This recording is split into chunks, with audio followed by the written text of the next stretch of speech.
It's been a minute, and before this year is out, I definitely wanted to hit you with a top 5 Android apps video. I know I gave you one for the iPhone a few weeks ago, or maybe not even a few weeks ago. Ooh, almost dropped the camera. Oh, Jesus.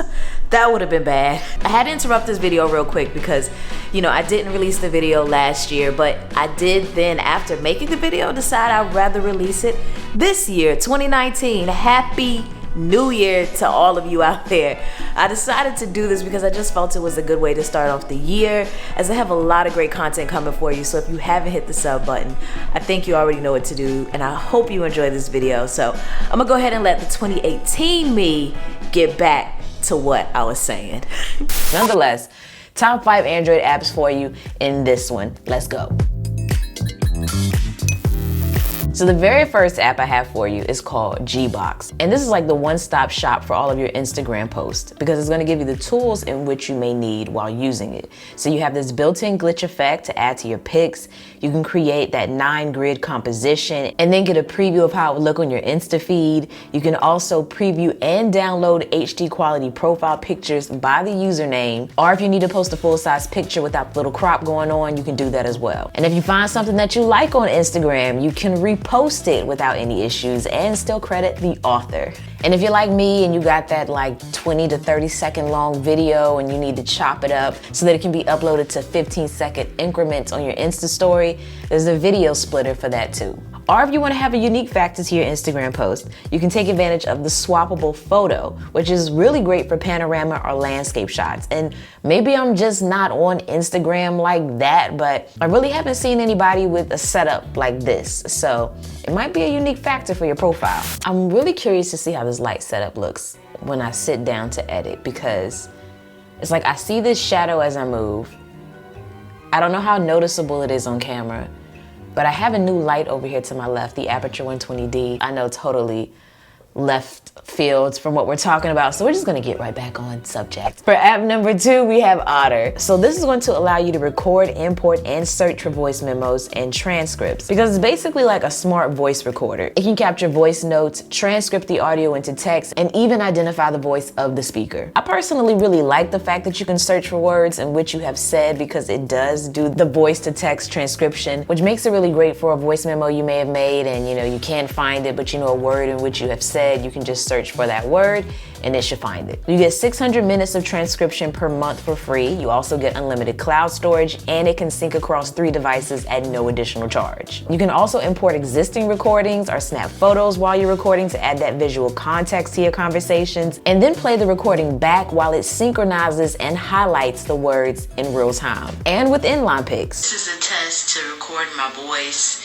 to show you how well it can dictate. Now, if you enroll your voice print, you can tag other speakers manually a few times, and then Otter will learn to identify those speakers automatically the next time in which it captures their voices. So something like this is really great for like group meetings. That way, as different people are talking, it can help you keep track of who said what and then have the transcripts of everything that was said as well. This might even be one of like the ultimate voice recording applications because of its smart features, at least to me. Now moving on to app number 3, we have Stuff. So this is a clean and uncluttered way to jot down important tasks or things that you need to do. I just like how easy it is to add something to the list without ever having to open an application to do so. It kind of makes it as easy as using the S Pen on the lock screen, if not easier. Plus, instead of just jotting down things, you can actually group them by categories of what needs to be done today, tomorrow, in the near future, or later in the future. This definitely has helped keep me on track, as all these different things come to me throughout the day that I need to do. If it's something that needs to be soon, I can put it in the appropriate place so that I know, and if it's something that I can complete later, I got space for that too. And it helps me prioritize what needs to be done so that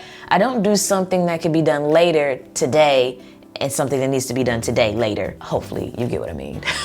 Now app number 4 is Pixels. So if you're not the journaling type, but you still want a way to document something about your day, you should definitely look into this application. So this app will let you track your mood in a simple, orderly fashion. You have your months at the top, dates on the left. So all you have to do is just tap the date of the month in which you want, and then select your mood and different key terms that further describe your mood. And if you want to jot down something about your day, you have the space to do that as well. Now, as you add more entries, the table will fill up, and then you can literally get a glimpse of your year or your months in review for your overall mood. There are also some additional options in your settings to change the color of the faces, set a passcode, back up your information, or export it. All in all, you might find that you're either happier or more sad than you realize. And for the very last app number 5, we have Chili Snow. So this is actually a game, and it's a simple yet hard game to me. So you have 2 actions to control your character, or rather your ball, and that's by either a long press or a quick press to make it swerve to dodge the trees as it makes its way down the hill. So it sounds easy, but it's actually tricky and fun at the same time. The interface is just as simple as the gameplay, so to me this makes this a game for all ages, which in that case, if you get that little kid that comes up and asks you, do you got games on your phone?